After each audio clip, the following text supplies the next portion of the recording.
Hello everyone, welcome. Norma Woodcock speaking to you from Perth in Western Australia. I'd like to speak into the sixth Sunday of Easter, Year A, and the theme, Clean Up.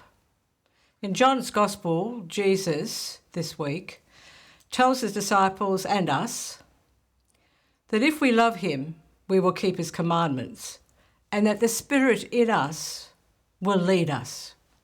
I want to illustrate this in the form of a story. There was a couple that were very, very poor and they had a little boy. And they really lived frugally and they saved up their money to buy this very run-down farm.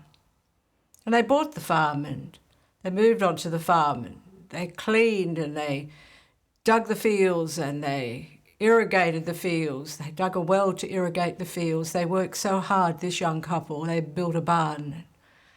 They had a bumper crop. So they called in the local parish priest. And the local parish priest came to bless their endeavours, bless their farm, bless their wonderful crop.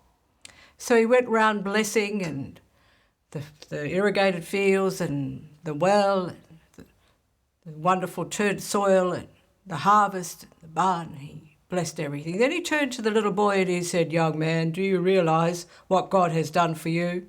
And the little boy looked up at him quizzically and he said, "Yes, Father, but you should have seen this place when he had it all to himself." I find it's a very interesting story, really, because it means we have our part to play, and it means God will not do what only we can do, but he will do what we cannot do.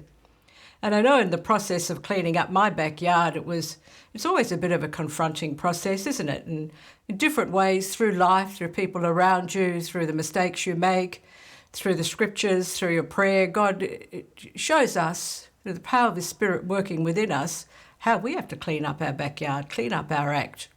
And I'm very honest when I share, I didn't like it when the Holy Spirit revealed to me that I was very intolerant and very impatient. And I, to this day, have to battle with this. I am better at it. I believe I am a little more patient. But it was really something I had to clean up. I tell the story about when I go to Coles many years ago and I'd pick the shortest queue. It just seemed like that was moving faster, and the minute I got to the checkout, it stopped moving and the queue stopped. And then when I got to the girl behind the till, it was like the person in front of me needed to go and do a price check, and it went on until I got the message that I had to learn to be patient. The other clean-up, and I'm sure there are many more, but these two come to mind today, is that I had to learn how to be generous. By nature, I am not generous. So I don't know what God is going to show you, where you need to clean up, but can I say that when you do, there's more peace, more joy, more contentment, more fulfillment, more of all the good things that you long for. And we can't get those for ourselves, only God can give them to us. So this, the sixth Sunday of Easter, Year A, ask God to show you where do you need to clean up your backyard, your act, your heart, your mind, your thinking, your will, your relationships, your entertainment.